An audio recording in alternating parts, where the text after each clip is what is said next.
In today's video, I'm going to talk about heckling at comedy shows, how heckling is usually coming from audience members who are trying to help, and then I'm going to tie it to how consoling someone is kind of like the heckling of emotional health, and how consoling someone actually can be shutting down their emotional experience. So first, let's talk about heckling in the comedy world. Heckling is any time an audience member interrupts the show to say something. And this does not mean if a comedian walks up and asks an audience member a question, that's not heckling if they answer. Heckling is specifically the comedian is performing and someone interrupts and says something. That's heckling.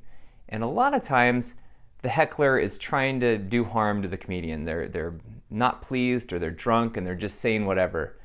But the majority of the time hecklers speak up, it's because they're trying to help.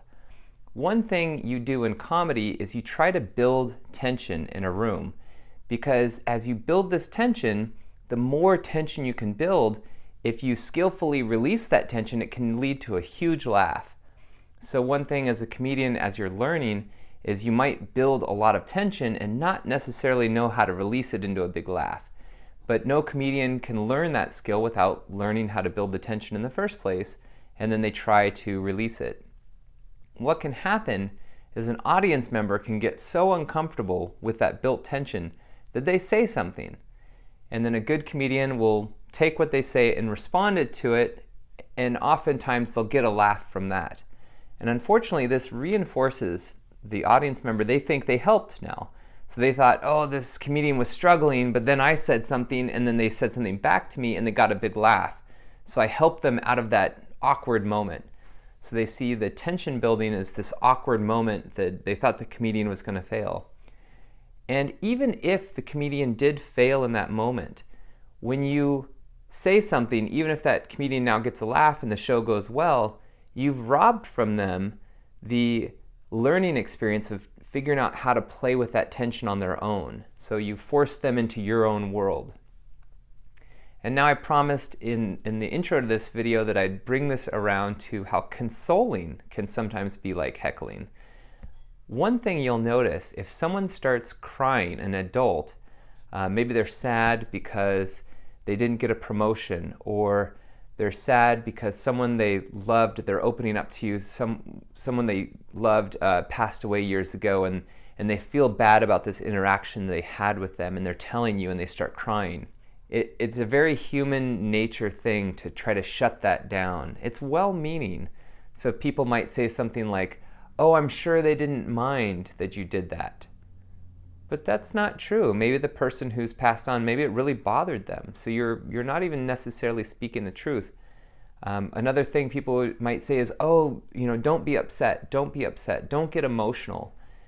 What you're doing, even though it's well-intentioned, kind of like the well-intentioned heckler they're trying to help, is you're robbing them of this experience where they're reminding themselves of something they're going through and they're sad, or perhaps they're crying in that moment, and you're robbing that experience from them, and you're not allowing them to be emotional around you.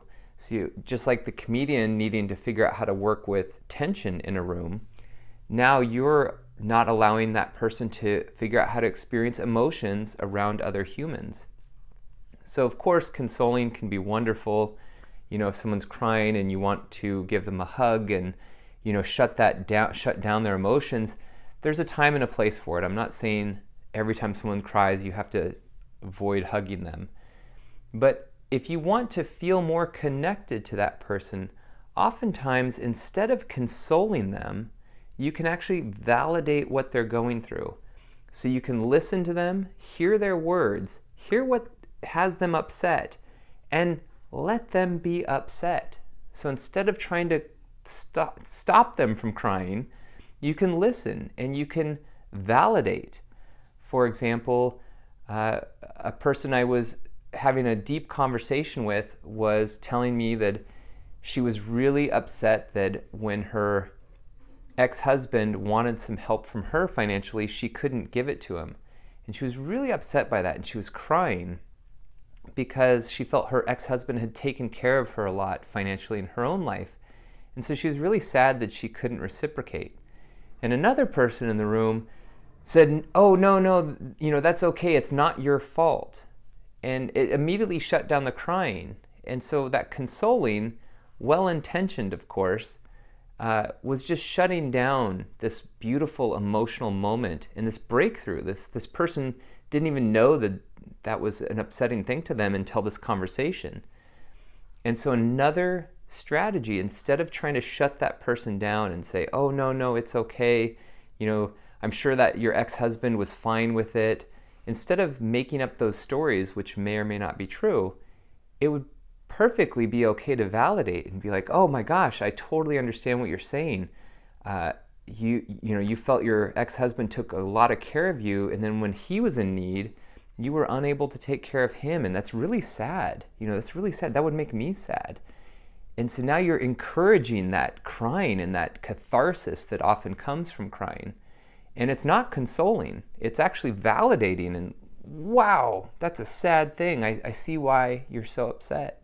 So again, consoling can often be like that well-intentioned person who's trying to help the comedian, but what they're ultimately doing is heckling. In the comedy world, when they're interrupting the show, they're not allowing the comedian to provide the product that the audience that came to see, which is their comedy show.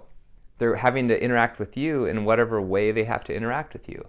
So similarly, if someone's having some really tough emotions, before you immediately console them, recognize that, hey, maybe this is a good time for me to not need them to be different emotionally and me to kind of tune into what they're going through. And maybe it's okay for them to experience whatever emotion they're having. And maybe that emotion is very appropriate. So instead of consoling them and kind of quieting them down from their emotion, quite the opposite. Come in and allow that emotion to happen and maybe even encourage it. Like, oh my gosh, that does sound sad. Because it's okay to experience an emotion. It's okay to be uncomfortable. It's okay to have these experiences.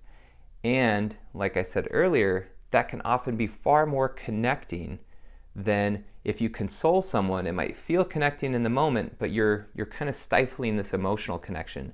Whereas if you experience this other side, maybe you experience that emotion with them to some extent, that can be a very connecting experience. So I would conclude that allowing someone to feel their emotions, although it might be very uncomfortable for them and for you, if you have a hard time seeing someone upset or sad, it's a chance for you to experience your own discomfort and to allow them to experience what they're experiencing and stop yourself from feeling like, oh, I feel awkward because there's tension in the room, so I have to get involved, and to just let that experience happen, and you might find a deeper connection. Just like at a comedy show, if you stop yourself from interrupting, you might find, oh wow, it was awkward for a minute, but that's actually what the comedian was going for, and it turned out to be really funny. And so you might enjoy the show a lot more if you're not interrupting that comedian's performance. Thanks for your time.